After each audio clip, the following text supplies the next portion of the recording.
Assalamualaikum warahmatullahi wabarakatuh. Nama saya Raihan Kesuper Lubis dengan NIM 22106113770. Saya ingin memulai di mana saya ingin mengapresiasikan keajaiban dunia yang telah diciptakan Allah Subhanahu wa taala.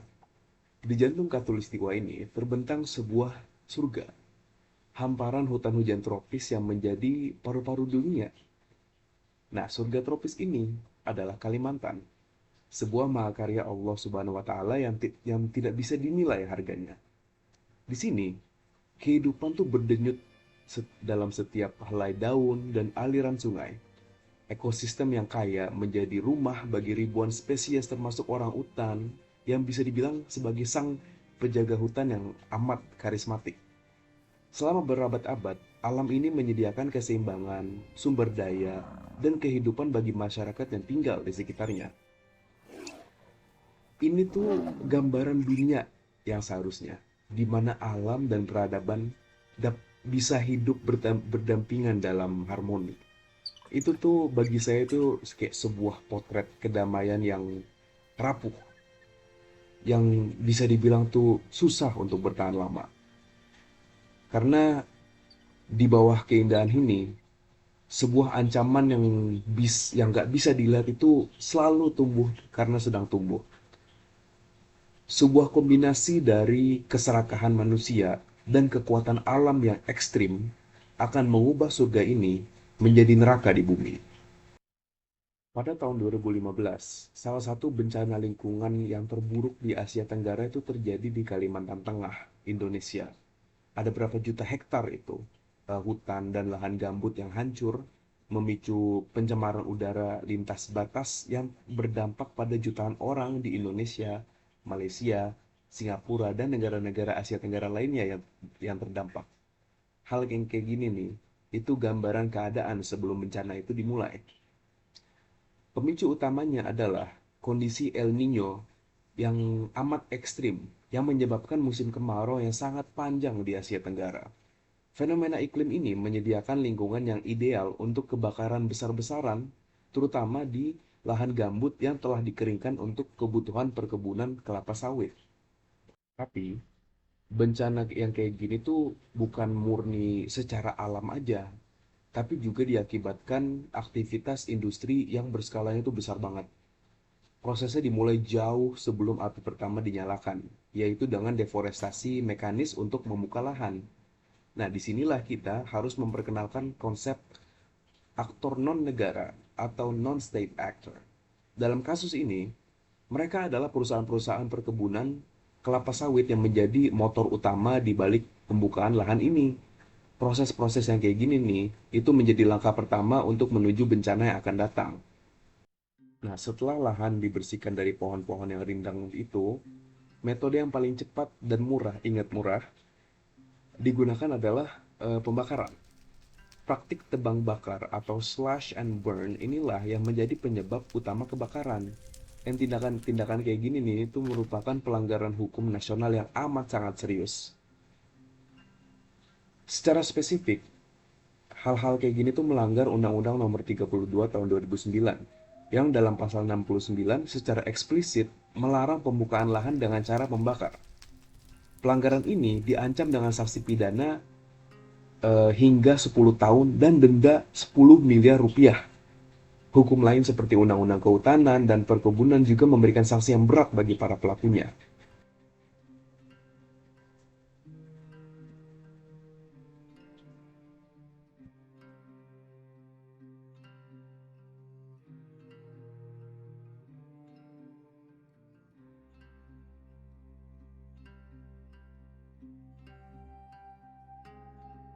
Nah, asap dari kebakaran ini itu nggak mengenal yang namanya batas negara. Yang kayak gini nih, itu disebut dengan pencemaran lintas batas atau transboundary pollution. Asap dari kebakaran di Indonesia menyebar hingga ke Malaysia, Singapura, bahkan Thailand, Kamboja, dan Myanmar dan negara Asia Tenggara yang kena karena musim angin waktu tahun 2015 kemarin. Dampak itu amat sangat parah. Indeks Standar Pencemaran Udara atau ISPU di Palangkaraya itu mencapai titik tertinggi di atas 2000 PSI, yang dimana tuh jauh banget melampaui ambang batas berbahaya, yaitu 300 PSI. Bencana Karhutla 2015 itu bukan sekedar kecelakaan doang, melainkan puncak dari serangkaian pelanggaran hukum yang sistematis. Kalau kita mau memahaminya, kita harus mengurai tiga lapisan utama, yaitu prinsip hukum lingkungan, hukum internasional, dan hukum nasional. Pertama, mari kita bahas prinsip pencemar membayar atau polluter pays principle. Prinsip ini pertama kali diperkenalkan oleh OECD pada tahun 1972 dan kemudian diadopsi dalam Deklarasi Rio 1992. Intinya sih sederhana, pihak yang menyebabkan pencemaran harus menanggung biaya pemulihan kerusakan yang ditimbulkannya. Hukum Indonesia tersendiri udah mengadopsi ini secara tegas dalam pasal 87 Undang-Undang Nomor 32 Tahun 2009 yang mewajibkan setiap pencemar untuk membayar biaya pemulihan lingkungan. Prinsip kedua yang dilanggar adalah prinsip kehati-hatian atau precautionary principle. Di prinsip ini yang berakar dari Deklarasi Stockholm 1972 dan ditegaskan lagi dalam Deklarasi Rio 1992, menyatakan bahwa ketiadaan kepastian ilmiah gak boleh banget jadi alasan untuk menunda tindakan pencegahan atau mitigasi terhadap ancaman kerusakan lingkungan yang serius.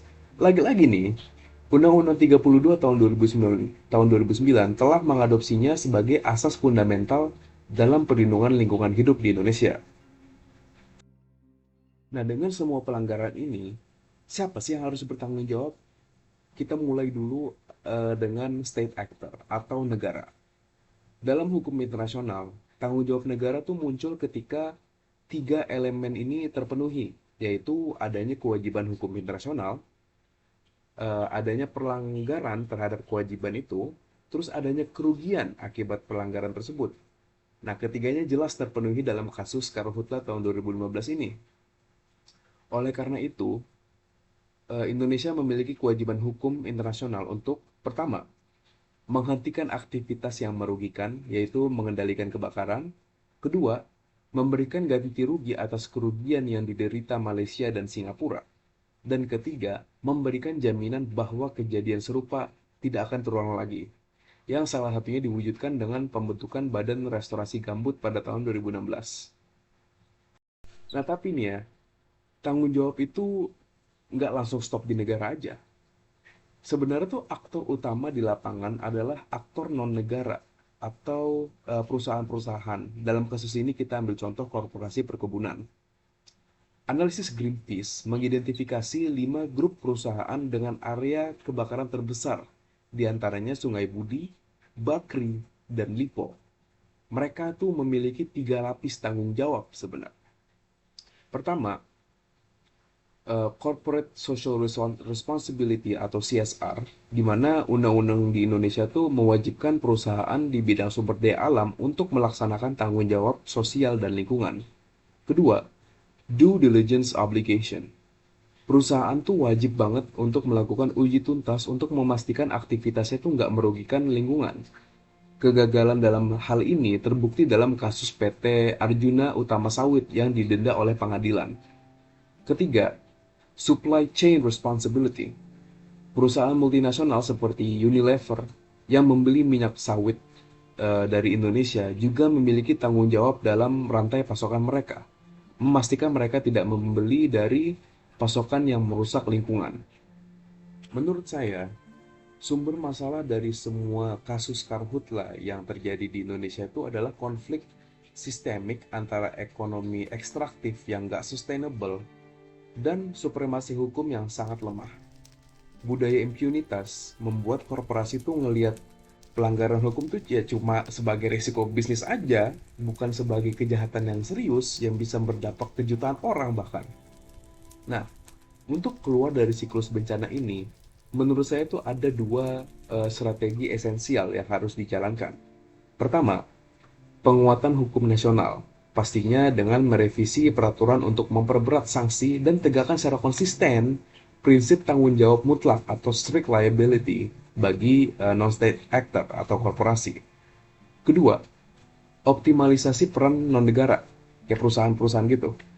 Nah, perusahaan-perusahaan ini menurut saya harus diwajibkan melakukan sertifikasi berkelanjutan untuk semua perusahaan sawit dan arahkan program CSR untuk konservasi lahan gambut.